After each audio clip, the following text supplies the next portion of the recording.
editing in some photos, some brilliant photos of your graphic design, the flags, I think the design on the balloons as well, and also obviously this great piece of artwork,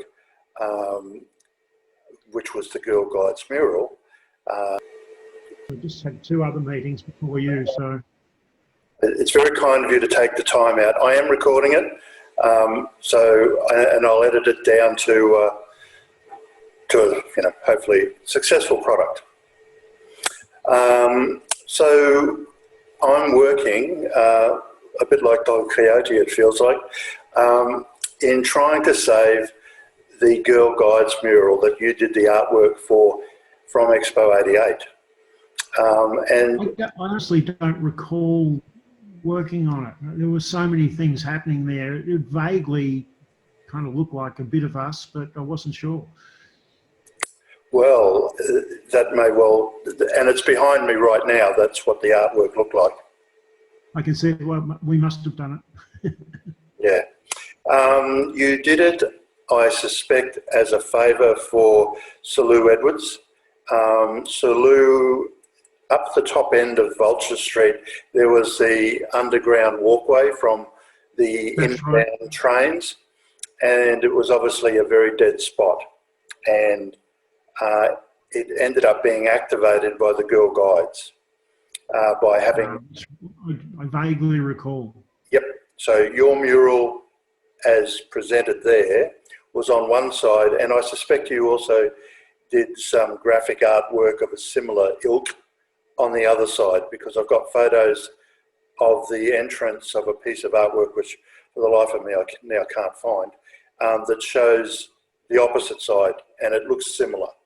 So it was just part of it. I'm assuming it was just a general extension of design work you did on site.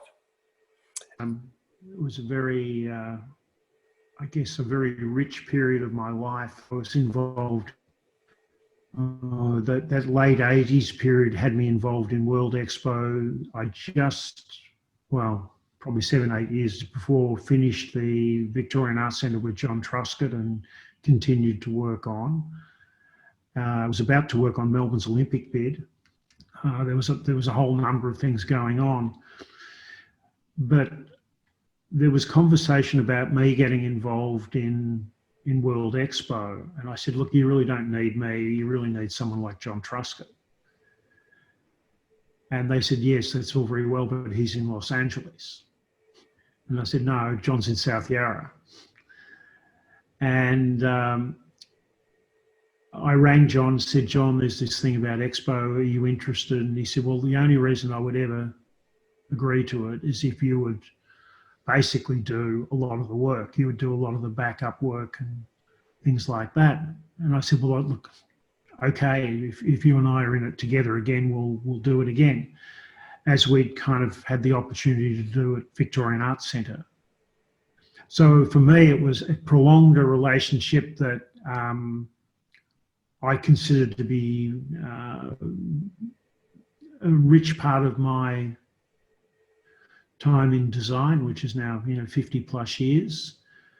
But that period was incredibly rich working with John. In fact, I go back further to the day we met.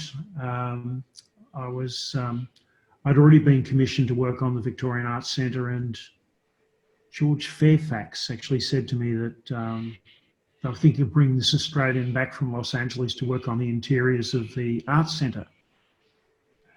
And the first thought that went through my mind was, oh my God, I'm going to have, a change of kind of relationships within this organisation. I'm sure some guy's pretty pumped up from working in Los Angeles, and I'm going to have to deal with that. And, we've already done work that's essentially been approved, and could that come into question again, and do we have to go back and start again?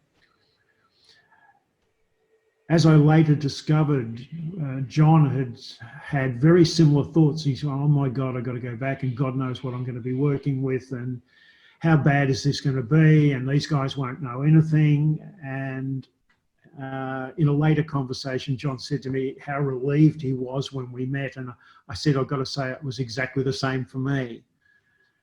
And it was a meeting of Two people who cared incredibly passionately about what they do. It wasn't just doing a job, was never just doing a job. It was always, for both of us, something much bigger than that, which made our working relationship incredibly easy when you consider the opportunity for creative conflict. As soon as you get strong creative minds, they'll quite often go in different directions.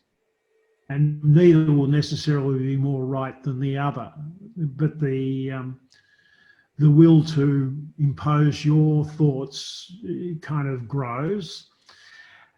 None of that happened with John.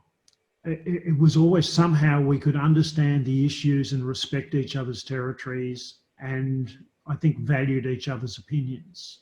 And I think when one looks at the result at Expo, disappointed to know, but happy to know, that the one and only rendering of it, which was, I'm assuming that you weren't using computers in those days like we do today, so that it would have been hand painted, and one of the photocopies and or actual photos is now sitting in our heritage paper library called the John Oxley Library. I secured it a couple of weeks ago, and it's now been handed over to their curatorialship. So they'll restore it. So a little bit of your artwork will be held in perpetuity. You adding into the knowledge of what we're working on, and I do thank you so much. Absolutely, not at all. It brings back wonderful memories, I've got to say. Great, thank you. Terrific, Peter. Good luck with the project. Yes, it's a challenge. Not a worry. Bye. Thanks a lot. Bye for now.